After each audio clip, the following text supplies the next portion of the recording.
Ooh, he is gonna be sugar daddy on this patch. I Yep. swear to God. Alright, so welcome back to part 2 of the 6.84 analysis with myself and Rupture, and hopefully Plague will be hopping in here Later on. we don't know. Later on. We're going to try to do this through the next 35 minutes. We probably will not get through all the heroes. I'm just going to go ahead and say it. And then we're going to cast, and then we'll probably just wrap it up afterwards with that. Let's talk about heroes, though. Rupture, you go get your drink or whatever, man. No, I was about to grab a bite and such. I was about to actually eat lunch, but I mean, if we're gonna go through the heroes, I'll just swing it with you. Oh, okay. Then when you have to cast, I'm gonna go eat. So. Okay, I'll probably cast with Plague, assuming he makes it back. Exactly. I'm gonna eat. I'm not gonna cast with you, man. Yep, that'll be fine. Abaddon's some shit, but actually I'm not. Abaddon now can cast while disabled, which will purge stuns. That's a huge buff. Because... Well, it won't purge them. It's just the fact that you're able to actually use your ultimate while stunned and silenced. But when your ultimate activates, you're... Not while silenced, just while stunned. I mean, I'm sorry, stunned, yes. But it does purge disables when it activates, so... Oh, it does? Yeah. This is now the only hero who can purge stuns from himself. Which is a very big deal. I think this could actually put Abaddon in the place where he could work as a core. Especially if you're against stun-heavy lineups. I mean, Abaddon already was kind of a core-ish... he had the potential of being a core hero. This pushes him over the edge, though. It requires so much items to do it, which I feel is still the same issue that it does have. I mean, the problem for the Abaddon core, I don't think is going to be... I mean, I don't think Abaddon core is going to be a thing competitive, just because you have the same issue. It's the fact that... I mean... I just need so much gold to get going that I don't know. But if you're able to get that quick snowball with the Abaddon and you're getting a quick like a Sangin Yash and such, this guy's just fucking pain in the ass just to deal with. Because I mean, you'll have to work through his ultimate, then shield again, then all the lifesteal while he's beating the living crap out of you. So it's a big deal. I mean, for pubs, it's going to be a huge deal. For competitive, it makes him as a support just more, how can I say, not mobile, but more agile in team fights, just because you're able to pop your ultimate, even if you're disabled. And it's going to make silence really good versus a battle now. Like, really, really good, because it's going to keep that ulti in check on top of just shutting him down. So Yules and Orchid, well not Orchid, but Yules and Silences usually are going to be the better way to approach the Abaddon, outside of just outright just stun him and just try to burst him down. Yep. Let's go ahead and move on to the biggest change, though. Alchemist, the first two, I'm just saying, are minor nerfs that don't really matter that much. Not really even nerfs, just kind of quality of life things. What really changes are the last two. Alchemist. Yeah, but... Still, it's not that big a deal. It's a UI kind of thing. It's going to be like, oh, we can see how long before he gets blown up. He can still hit you with it, just fine. Grievel's Greed now grants a 4 times gold bounty from runes. What this means is, this is what I did with Alchemist when I played him in the test client. I bought a Quelling Blade, walked to mid lane, picked up the rune, bought a soul ring. That's how big a advantage this is. You basically, if you can get the bounty rune, have 1,025 gold on Alchemist level 1. That's a huge deal for rushing items. That's a huge deal for pretty much everything. I don't think until later in the game it's a very big deal in terms of the runes. 200 for a bounty rune is nice, yeah, but it's not amazing, and it doesn't affect XP, so he's not really getting that far ahead. Do remember that you get 400 gold for just a minute 0, bro. Yeah, the minute 0 is what I'm saying. $400. If you can somehow magically get both of them, I don't know how you do that, but if you can... You can, I mean, get a quick rotation for First Blood. Boom, you're 600 from a Midas or something, like... Yeah, that's insane. Yeah, you're like a third of a Midas already. If you're like... Let's say this, you buy first... a bottle with the Alchemist somehow, or you're just pretty much try to save up for bottle, right? Or try to get the first rune with a smoke First Blood rotation on top, and somehow you manage to get your off lane to camp the bottom rune for you. Yeah, it could happen. Bottle, bottle up. You don't drink it right away, but you just let it until the 2-minute mark thing going on. So the bottle is gonna eat up the rune, so you're gonna get even a bigger bonus out of it, which is like, I don't know, like 75 more gold or something like that. Something like that. Waiting. And then it's like, well, you can eat up another bounty run, and you're pretty much halfway through your Midas or whatever. Yeah. Pretty much. The big thing, though, is that he can now buy Ags and give it to a hero. And they get it not in an item slot, but in a passive ability buff that gives them plus 10 all attributes, plus as much health, as much mana, and their Ags upgrade, and they don't have to have a slot for this. This is enormous because the problem was, well, Alk gets farmed, and then he's useless because all he's done has been a big fat punching bag for the enemy team. My curiosity is, does this increase Alk's net worth, or does it increase the hero he uses it on's net worth, or does it even not even matter to net worth? But see, if it doesn't affect net worth, this basically gives you a free advantage that doesn't cost you anything rubber band-wise, which is a big deal. If it does, I'm not sure how that's going to work, and I haven't taken the time to get somebody to do it in a pub and then me spectate them doing it, because that's just a lot of work. We'll figure that out later, but this is a really big deal, even for heroes that don't have Axe upgrades. Let's just say you have a Spectre on your team. If you can just give her plus 10 all attributes, that's a buff. Extra hit points. It's an extra item slot that she can't get without him. And it's a huge deal. The Scepter is consumed in the process, but it is permanent. Let's keep that in mind as well. And you can use it on yourself as well. So. Yep. I mean, even then. But I feel like the biggest thing is, like... Where do you run him? I think for a Spectre, I feel like that's a little bit of a waste. A little bit? Like on someone who actually has a raw benefit out of it, like Naga, it's just going to be amazing. I'm just saying, like, in the extreme late game, you have a Spectre on your team, you're going to do this. Because, usually you're going to try to... I'm thinking about more drafting-wise. Like, in Alchemy, you're probably going to try to draft towards heroes who do have Aghanim Scepter. So. Of course. I mean, you're going to prioritize someone else. Like, for example, you're going to having Alchemy as a Spectre Zeus. Well, it's like, you just go farm a refresher. I'm going to give him Aghanims like on the 20-minute mark or something like that, and all of a sudden that Zeus is just going to turn face. The problem with that is, though, that Alchemist is then sitting on brown boots and nothing. Because he bought Zeus and Ags, and now Alchemist himself has nothing. Which is a big problem for a very item-dependent hero. But, of course, he can farm up fast, so it's no big deal. I'm interested to see how this impacts the pro scene, and whether it actually does impact the pro scene. I'm assuming it's going to, but... There's so many flashy stuff to do with the Aghanims now that I don't see why not. But there's always this thing of... It's just questionable. And I'm not 100% convinced we'll see it in competitive. In pubs, yeah. We'll see it all the time. Report Alchemist, he didn't give me Ags. The really, really good Aghanims upgrades, I think you're gonna see them. Like... For example, an Alchemist farming an Ancient Operation, an Aghanims, I think that could happen. I mean, there is no reason not to.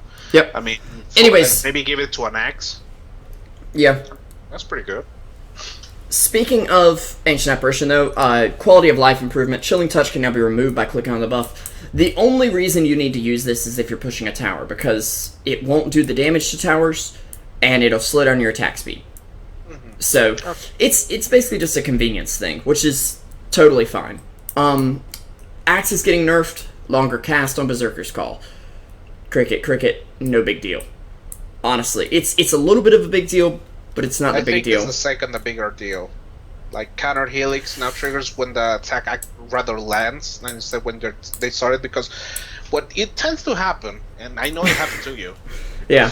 Probably have played with axes. He's got 4 HP, and you're like, one more right click.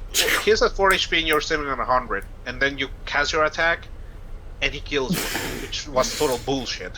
Yeah. Now both of you die. So, I mean... If you were a ranged hero, if you're a melee hero, you're just dead. Yeah, but, I mean, both of you die now. It's like... Or it doesn't give that axe that cheap shot opportunity, pretty much. There's also less of a hype. First, fuck you, you know? Yeah, there's less hype on Dunk, by the way. 40 to 30% on the movement and attack speed. It's a little nerf, but it's not a big nerf. This won't put Axe completely out of the meta, but it'll make him a little more balanced. It'll put him in like It will mid-range make tier. it tolerable, even though it's a disable that goes through BKB and Yep. it's quite OP. I mean, it's not as OP now. Getting something down for him, so that's all right. Brain Sap is lower mana everywhere. That's nice, I guess. And Nightmare End. More spam with the Soul Ring now. It's like you're just gonna spam Brain Sap all the time when you have a Soul Ring. Yeah. And Nightmare End can now be used by Bane to end all other existing nightmares, so there's no more, oh, pass the nightmare around, guys, no. And he can save Legion from her endless duel that she can now have. I think this one it's more related towards the Aghanims upgrade on the Bane. Yeah. Because you had, like, multiple nightmares going through. So now with that, if you really want to, I mean, you can disable all the nightmares that maybe had bans out. Without having to, like, click on them. Uncast the nightmare. Click on them. Unclass the nightmare. Your teammate's gonna fuck that up. Like, let's say you're doing a Phoenix grip with Aghanims on someone. Let's say a Slark, and they're in a Chaos that tries to attack you, right? So every single illusion gets. Oh my lord! I've never thought about that one, but yeah, that is a big deal. It actually happens. I have been playing with Bane with an Aghanims sometimes versus bots mostly, but it works. So the problem is, like, what happens if you have a retarded team who starts right-clicking? I know, guys. Let's get rid of them. No team. Don't. So oh my god, team. Up. So as a Bane is like, well, oh god, okay, never mind. So I'm just gonna pop Nightmare Send on those guys and go on my merry way doing the field script, and then again the Chaos Knight gets Nightmared up, and all that shit happens again. But doesn't matter because you should be having a BKB running through all of that. So yeah. It's Batrider with the ultimate with the Aghanims, pretty much. Okay, yep. Batrider is getting a blanket nerf. Less damage overall on Flame Break. Less damage on Firefly for sure.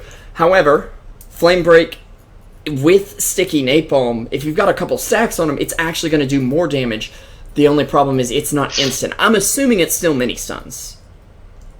The initial mini stun does happen, and pretty much the instances of damage are after that. So in theory, your laning stage is gonna be better because if you're able to get multiple stacks on Napalm, you're gonna have Firefly on top of Flame Break doing damage to you. So it's gonna make him better at the heroes he's really good at versus like Templar Assassin and such. But he's not gonna be able to instant kill supports as easily. Exactly. I mean, he's just gonna do better things. He's just gonna do better against the heroes he already does well. This kind of also nerfs him a little bit into the jungle phase, sorta, because you're not gonna have that huge nuke just to clear stuff off. But at the same time, again, if you have huge stacks on Napalm, actually, it's gonna make it easier for you. So it's kind of a trade-off in some regards. However, the nerf on the Firefly actually does help a little bit, just to deter him, just to get such a quick blink dagger. But at the same time, again, if you have Flame Break now earlier on, maybe it doesn't matter for you, and actually you might get a slight better result than before. Yep. Next up is Beastmaster. He gets a little better. You could see him picked up more because we rarely see him except by Fata, I think. I don't know, man. In competitive, he has been picked up occasionally, but he's still not picked up often.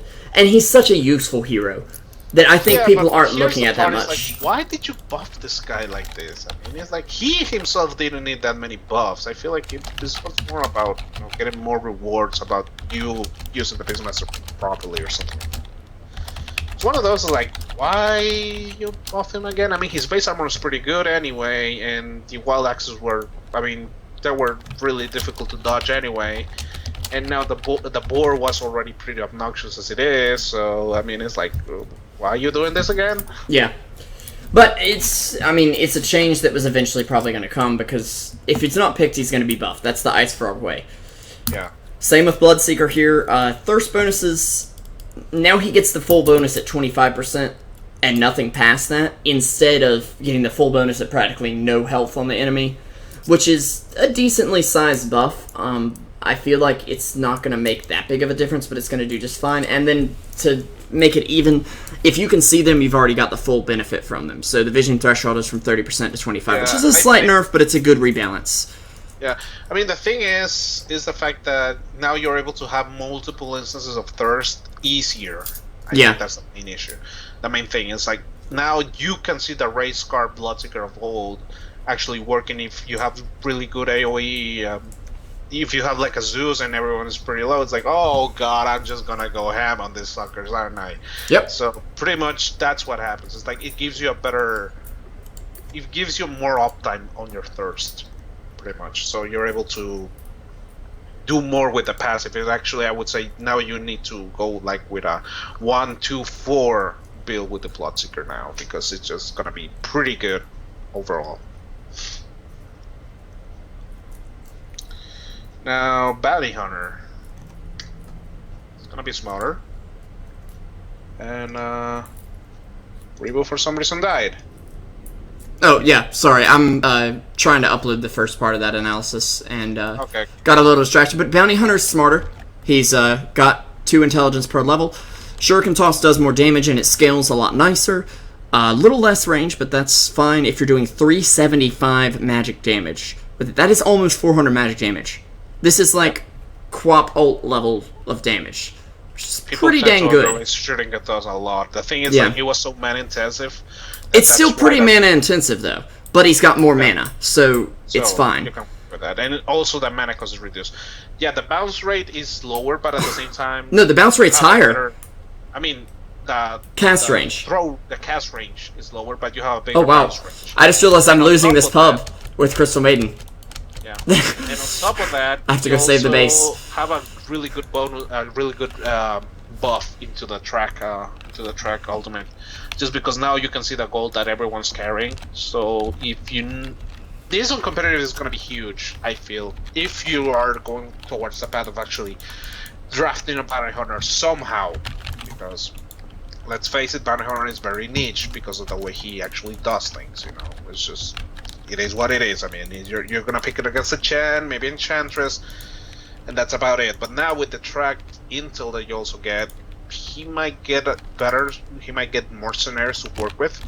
But especially the fact of knowing how much gold someone is carrying, especially like a Spectre or a Naga Siren, is gonna be amazing, because it's like, oh, he's sitting at 3,000 gold. Kill that heretic right now, you know, just to avoid the timing onto the Radiance, for example. It's quite significant, but again, it's like we'll see, because at the same time, Bounty Hunter is not one of those heroes that you normally would pick most of the situations, just because of the way he works in the meta right now. But hypothetically competitive, if someone like, I don't know, like Poppy or some really good drafter like PPD can have different more options of scenarios to actually draft that Bounty Hunter into. Yeah, it's gonna be interesting. Let's go on to Brew, who is basically a bug fix. Bristle's move speed gets reduced, a little more armor reduction. I don't think these are even notable enough to be considered big changes, to be honest. Yeah, it's just because now that we have decimals onto the stats, that's why the initial good thing got rescaled. Which is nice, but it's not anything too apparent right away. You know what I mean? Yeah. Anyways. So, this is actually, it doesn't look like much, but it's significant. And I'll tell you why. Broodmother, now that the incapacitating body is no longer a Desolator. big modifier, and on top of that you have a buff onto the insatiable hunger. No. Mask of Madness, Broodmother, 144, Roche 10 minutes in. Yeah, it could actually happen. And it's completely reasonable. I mean, you can just go to Roche like 6 minutes in when you have your incapacitated about level 3 or level 4, pop your ult, and just go ham at Roche with a Mask of Madness. Easy. Easy, man. Yeah. This is just like ridiculous roaching capabilities. Granted, Necro is arguably the better way to do it, just because you're sitting your ass there and there's literally nothing you need to do. But still, I mean, Broodmother Roche actually can be a thing now. On top of that, you could go with a Desolator Broodmother as well, which I guess is fine as well. But yeah, Mask of Madness Broodmother is actually a thing. It could now be an actual thing, because on top of that, I mean, first of all, Roche is gonna miss a fuck ton because of the capacity by mischance, which is quite significant. But most important is the fact that, well, just pop a web on that. And even if you get a damage sink into you by Roche, which is gonna be a lot, because use them as commanders, of course, you're gonna regen most of it. So, yeah, Brood Mother going Roche, pretty Could good be stuff, real. and that's something actually that guys on the Spanish side told me. It makes a lot of sense. I'd be interested to see it for sure. Centaur, now return triggers. It's another fix for that, which just makes sense. By the way, I won my CM bot match there. I saw the creeps in my base, and I'm like, oh no, I bought 2 rapiers. I'm going for it. Stampede Ags is really good. You can basically get map pack, and you're invincible almost. Stupid. Yeah. Oh my god. This is a true Stampede now. Like 70% damage reduction, that's just insane. However, it's like 5 seconds, but still, I mean, it's like you're gonna soak up so much damage, especially if the enemy is just like freaking the fuck out because he's getting initiated, and it's like, well, there goes pretty much most of your burst damage. Yeah. And on top of that, you're able to just run through stuff like really quick, really easy. Again, it's just 5 seconds though, but I mean, if you're able to get somehow a refresher on Center War Runner, this could be OP as fuck. Just because it's like, well, just pop this Stampede again, oh, refresh another Stampede, and all of a sudden your team had just went to shit. Like, at all. Like, completely to shit. Oops. But again, it's like, it requires a refresher on a center, which is pretty unlikely to happen, but I mean, I'm just theory crafting a little bit here. Yep, and I'm just happening for the game here on Dota. That's why I had to finish the other game, but let's go on to Chaos Knight, one of my personal favorites. With the Mango, we already talked about, that's going to be big for him. And the fact that the Chaos Bolt is really good early on now. It now does some damage at level 1, pretty much guaranteed. Even if it's a low stun. Or even if it's a high stun. A low damage, you mean? Yeah, I know yes. what you mean. The damage is going to ramp up slowly, so it's like, yeah. But keep in mind, it can still be the, what is it, 400 damage? Yeah. You still get that, level 4. The high lucky, humongous damage on the Chaos Bolt, but the minimal, it's better. So it's less. There is a smaller threshold of randomness for the Chaos Knight, you could say. Yep. So minimum damage, all right. I mean, it's a slight buff, honestly, and it's gonna make him better at the laning phase and a little bit better scaling into mid game, I would say, which is, I guess, the main flaw of the hero. That mid game he's kind of underwhelming, but super late game he's pretty good. Yep. So, I mean, that works too. And then Clinks is getting a slight Skeleton Walk cooldown increase. This is decent, but it's not much of a real change, seeing as it definitely overlaps at this point. Level 3 is pretty good now. The Death Packs, yeah, that's huge. I'm pretty sure you can double Death Pact. And I'm not sure if they'll stack, but good lord if they do. For that 10-second period, you are going to be hitting like an absolute truck and tanky as can be. I don't think so, but still, I mean, it gives you a bigger window just of off time with the Death Pact. Yep. Pretty much.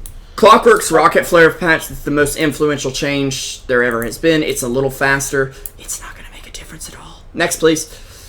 CM is getting some pretty decent buffs. Crystal Nova is slowing a lot more. It's got a lot more duration at early levels, not at level 4, but it's slowing for 50 move speed and attack slow, so that's pretty great. Frostbite cooldown being reduced to 987 to 9876. She can jungle better, she can stun more. Sounds great. Freezing Field cooldown to 90 seconds at all levels. That's amazing. She barely has mana the first level, but the fact that it's 90, I mean, I just put a value point in it and say let's try it, because it's a really good ability that people underrate constantly. Freezing Field was pretty good ability. It's just was so mana prohibitive that you never invested into it. Yeah. That's the thing with the Crystal Maiden. But now with the 90 cast, the 90 cooldown mana cost, it's like, no, it's cooldown Rupture. For it, man. It's cooldown, not cost. Cooldown? Oh. But still, I think it's worth it. Yeah, I mean, still worth it. At least it's gonna make your. I mean, if you're willing to dump all your mana pool into it, you've got a lot of mana regen from your Arcane Aura, so it's fine. Yeah, and it deals a fuck ton of damage, So, I mean, if you do have the chance of just go and punish channeling your Freezing Field, now you have a good reason why. Yep, and Darkseer. Ion shell duration increase, that's fine. The wall of replica changes, I think, are pretty decent because the duration is 45 seconds at 1 and 2. I could see you actually picking it up at level 1. Ones are getting buffed. Especially with the mana cost being decreased quite a bit at pretty much all levels. Level 4, not that much, but it's something. Yeah, I feel like the main focal point of this is just the level 1 wall of replica being actually not ass. Yeah. You'll actually pick it up at 6 now. What do you know? We're going to go through Dragon Knight Rupture, and then we're going to call it quits for now. I hate to do it like that, but we do need to, of course, just quickly, Dazzle gets a little bit more damage on a Poison Touch. Exorcism not a big deal. Actually now going to be able to take out Tier 1 towers decently. That's a big deal, I think. Death Prophet's completely fallen off, and you could actually see her picked up for an early push now. Especially with the Necro buff, so... Just a slight pat on the back, just so she can actually do stuff with this. Also, the rescaling the spirits makes more sense now. Yeah. Disruptor, the kinetic field takes a bigger duration, which I feel like... Barely. But it's enough. Right. Yeah. It's alright. I don't know about this. The problem with the Disruptor, I think, is the animation of the kinetic field actually popping into, and just people running away just in the nick of time. But now, if they're actually getting trapped, you're going to push the living share out of them. But yeah. Anyway, let's go to Dragon Knight. This is a big change. Breathe Fire reduces base damage by 20 to 35% depending on level for 8 seconds. On top of mid lane, yeah, you're already doing damage, but mid lane this is like, okay, I throw out a Breathe Fire, I can now stand in the lane and CS. I've got crazy good armor, I've got good regen. You don't do anything to me. Dude, you haven't thought of the better option of this. Ancient Stacks. Oh, Ancient Stacks for sure. He is like TIE Hunter 2.0, bro. And he's already got a cleave attack from the splash damage, so there you go. And actually, a cleave attack got buffed as well. Yeah. And Corrosive Breath is now lethal, which it doesn't sound like as much, but actually Corrosive Breath does a lot of damage on supports. Yeah. And what happened is like, well, since it's not lethal, I can just run away from this. I'm gonna die! I'm gonna die! Oh, wait, it's not lethal? Okay, I'm fine. I'm fine. Now it is. It's relax, like, guys. Yeah, fuck you. No, the support's stand there, guys. Guys, it's no big deal at all. I'm fine. It's not lethal. Yeah. Crystal Maiden, you're dead! Yep, it's lethal now. This just in. And that's going to be it for right now. We'll do the rest of the heroes about 2 hours time after the game. But there is going to be a game, indeed. Boreal up against E-Hug coming right up. We have the lobby almost full, and I hope that's Plague. Is it Plague? No, it's not Plague. Rip. Goddamn Plague. You should ask Reinessa, actually. I don't know if she's around, because good old Theban is in town, you know.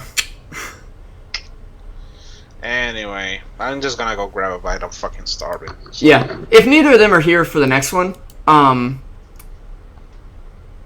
call you up, because you'll probably be back by then, unless it's a really fast game. Rupture, was a pleasure having you, though. Of course, no problem. As always. And, guys, don't forget to check it out on Truesight. We are going to go down for about 2 minutes here while I set up the stream delay once again, and then we'll be good to go. So, thanks for watching, and we'll see you soon.